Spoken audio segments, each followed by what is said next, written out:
मेरे प्यारे गुरुमुख बंधुओं, श्री सद्गुरुदेव भगवान जी अपने शरणागत शिष्य को आत्म कल्याण का मार्ग सुझाने के लिए इस मार्ग में आने वाली बाधाओं से मुक्त कराने और लक्ष्य तक पहुंचाने के लिए सद्गुण रूपी अनमोल रत्न प्रदान करते हैं।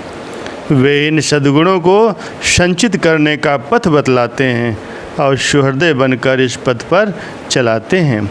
सो इस पथ के दो अनमोल मोती हैं विवेक और वैराग्य। उनको पाने के लिए समझाते हैं।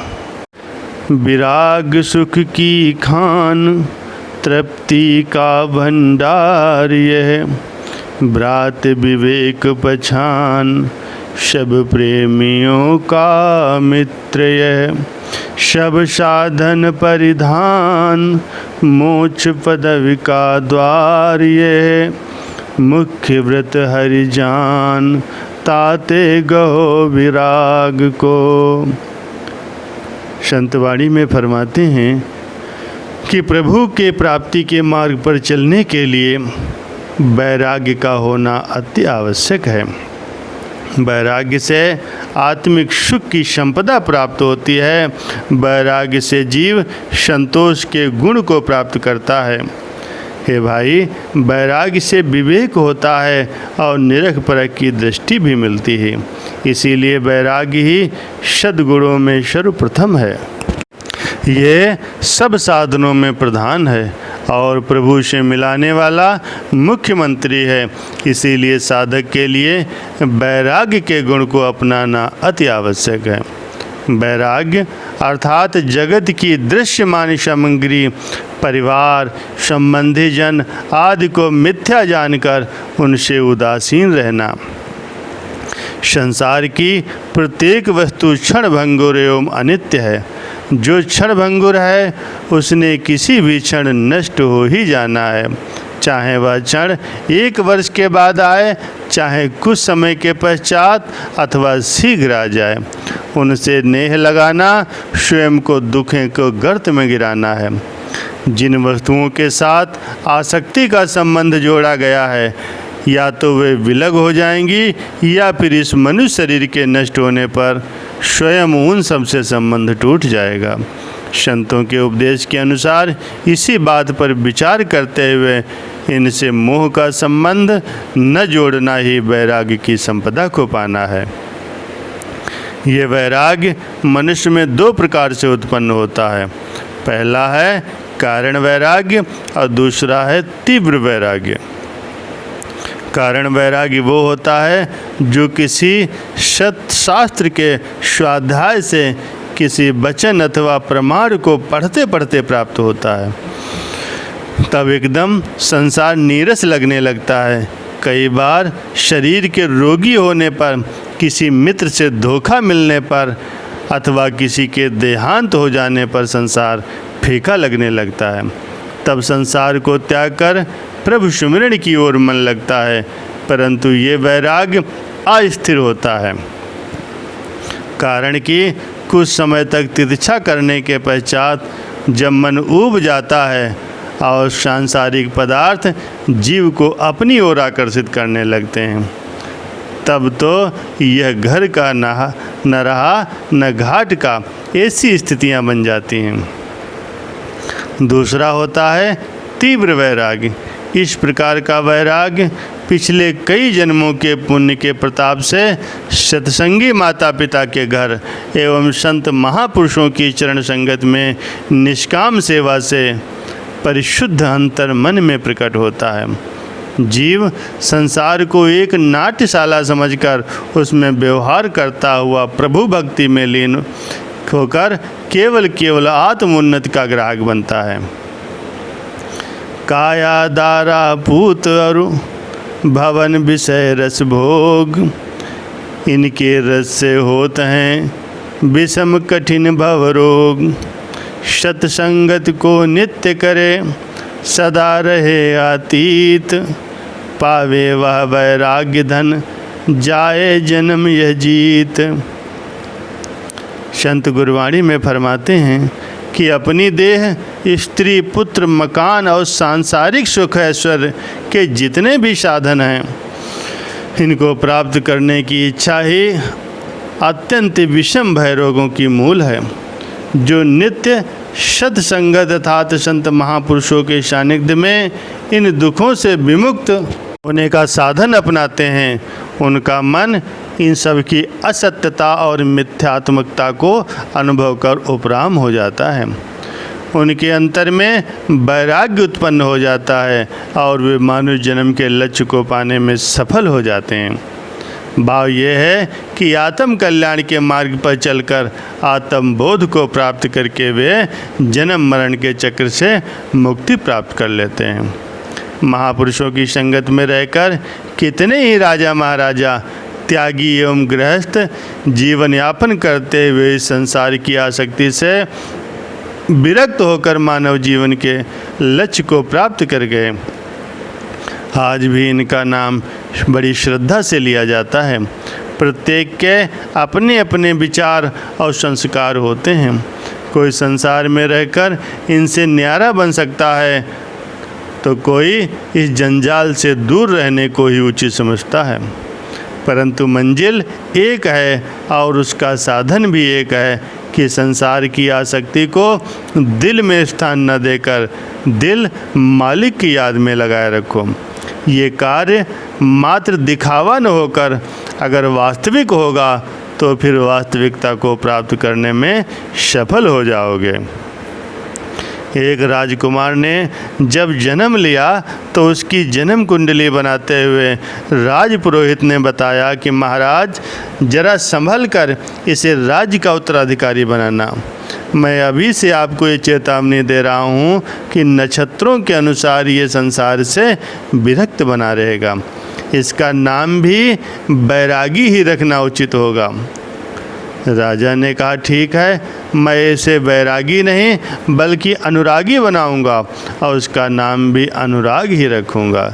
इसे अपने आप संसार से राग हो जाएगा।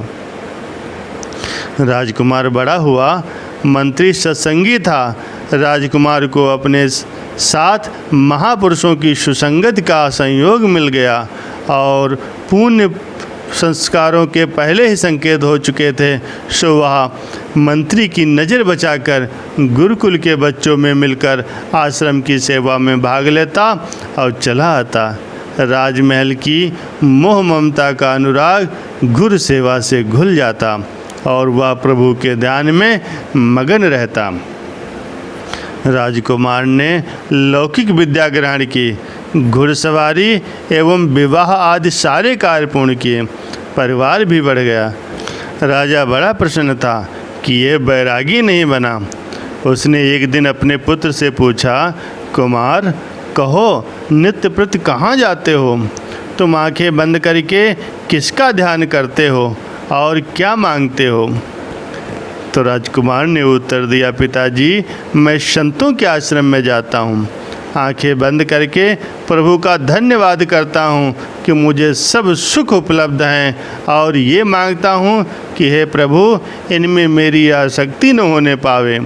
एक दिन सत्संग में ये प्रवचन हो रहे थे कि जो पथ भीतर पथिक मिलाए, क्षमा पाए पुण्य बिछुर जाए। ज्यों तृण काठ सुनदी प्रवाह, कभी मिले कभी होए दुराहा।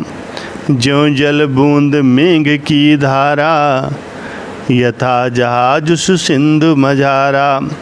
पिता मात सुत बंधु सुदारा, मिल बिछुरे या जगत मझारा। या को होए वियोग सुजबही, शोक न लहे विवाह की तबही। यहाँ जगत की गति है जोई, कोटिन माह लखे नर सोई। पिताजी महापुरुषों ने सत्संग में समझाया था कि संसार की ऐसी दशा है, इसके साथ व्यवहार करते हुए उसमें चित्त को मत फंसाओ। अपने मानुष जन्म के नाम को सफल करो, परमात्मा से अनुराग बढ़ाओ। बस मैंने इस बात को अपने पल्ले बांध लिया कि करोड़ों में कोई एक मनुष्य ही महापुरुषों के वचनों पर चल सकता है। तो मैं भी उस एक प्रभु से अनुराग करके एक बन सकता हूँ। उनके वचनों को सदैव याद रखता हूँ। जैसे यात्री एकत्र होकर किसी तीर्थ स्थान पर जाते हैं और मिलजुल करके रहते हैं, समय पाकर यात्रा पूर्ण होने पर अपने अपने घरों को चले जाते हैं, अर्थात यात्री बिछुड़ जाते हैं। घर जाकर के उन्हें मिले हुओं की याद भी नहीं आती। जैसे लकड़ी और तिनके नदी के प्रवाह में साथ साथ बहते हैं, परंतु दोराहे पर आकर के बिछुड़ जाते हैं, पुनः नदी के तेज प्रवाह में मिलकर चलने लगते हैं। उन्हें इस मिलने बिछड़ने के खेल का तनिक भी आभास नहीं होता। बादल पानी से भरा हुआ बूंदों का खजाना होता है। जब बरसता है तो कुछ बूंदें धरती पर गिरती हैं और कुछ वृक्ष, तालाब अथवा अन्य स्थानों पर पड़ती हैं। बादल से निकलकर उनका संबंध टूट जाता है। जैसे समुद्र में चलता हुआ जहाज पीछे के पानी को छोड़ता जाता है और आगे के पानी में बढ़ता जाता है। पानी को जहाज से विलग होने का कोई दुख नहीं होता और जहाज को पानी छोड़ने का कोई अफसोस नहीं होता। वे अपने कर्तव्य पथ पर आरूढ़ होकर मात्र एक दूसरे के सहयोगी रहते हैं। इसी प्रकार माता पिता, बेटा स्त्री, बंधु बांधव, इन सब से संबंध इस संसार में जन्म लेने पर बनता है और संसार को छोड़ने अर्थात मृत्यु के होने पर टूट जाता है। इसी संसार में मिलन हुआ और इसी संसार में वियोग भी हो गया। दूसरे लोक तक कोई भी संग नहीं जा सकता। जैसे जन्म के समय में संसार के रिश्ते नाते सुख प्रसादन मिले तो कोई हर्ष नहीं हुआ, फिर जीवन में या कभी भी ये छिन जाए या इनसे वियोग हो जाए तो विवेक होने पर कोई शोक नहीं करना चाहिए। संसार में बहुधा लोग इनसे आसक्त करके कई जन्मों में न पूरी होने वाली इच्छाओं को इसी जन्म में पूरा करने के प्रयत्न में लगे रहते हैं। जरा सी पूरी होने की किरण फूटती है तो हर्ष का पारावार नहीं रहता, लेकिन पुनः उनसे वियोग होने लगता है तो शोक के सागर में डूब जाते हैं। इस प्रकार की स्थिति में करोड़ों में से कोई एक बिरला पुण्य संस्कारी जीव ही हर्ष शोक से न्यारा रह सकता है। अतः पिताजी, कितना सरल तरीका है सच्चे आनंद को पाने का। कर्तव्य कर्म निभाते रहो, लेकिन उनमें चित्त न फंसाओ। चलिए पिताजी, आप भी ऐसे स्वर्णिम अवसर में सत्संग का लाभ प्राप्त कीजिए। पिताजी ने कहा, बेटा, ये काम इतना सरल नहीं है जितना तुमने समझ रखा है। यहाँ पग पग पर माया अपने दल बल के साथ कूटनीति से जीव को अपने बंधन में बांध लेती है। पुत्र ने कहा, पिताजी, जहाँ पूर्ण संत महापुरुषों की छत्र छाया मिल जाती है वहाँ माया कोई भी चाल नहीं चल सकती। आप देख रहे हैं, राज्य सुख में मैं सभी कर्तव्यों को निभा रहा हूँ और सुख साधनों का उपयोग भी कर रहा हूँ, फिर भी आपको चिंता लगी रहती है कि कहीं मैं अनुरागी से बैरागी न बन जाऊँ। सभी हाथ जोड़कर मेरी सेवा में लगे रहते हैं। मैं प्रभु का अनुरागी हूँ और संसार के व्यवहार में बरतता हुआ भी बैरागी हूँ। ये मेरे गुरुदेव की कृपा है। अतः सद्गुरु तो सदा जीवन को महान बनाने का उपदेश देते हैं। ये मत सोचिए कि मुझे तो सुख साधन उपलब्ध ही नहीं है, मुझे निर्वाह के लिए जी तोड़ के परिश्रम करना पड़ता है। जैसी भी परिस्थितियां हों, बैराग की पगडंडी पर पैर रख दीजिए, एक एक कदम आगे बढ़ाते जाइए और एक दिन मंजिल स्वयं मिल जाएगी। धन्य है वे गुरुमुख जिनको कि महापुरुषों का द्वार मिला है, उनसे निष्काम सेवा का उपहार मिला है और श्री वचनों से जीवन का आधार मिला है। आनंद खुशियों से भरा हुआ संसार मिला है। अब इस समय को दुर्लभ जानकर इससे पूरा लाभ उठाइए, प्रभु की प्रसन्नता को पाइए और अपने जीवन को सफल बनाइए।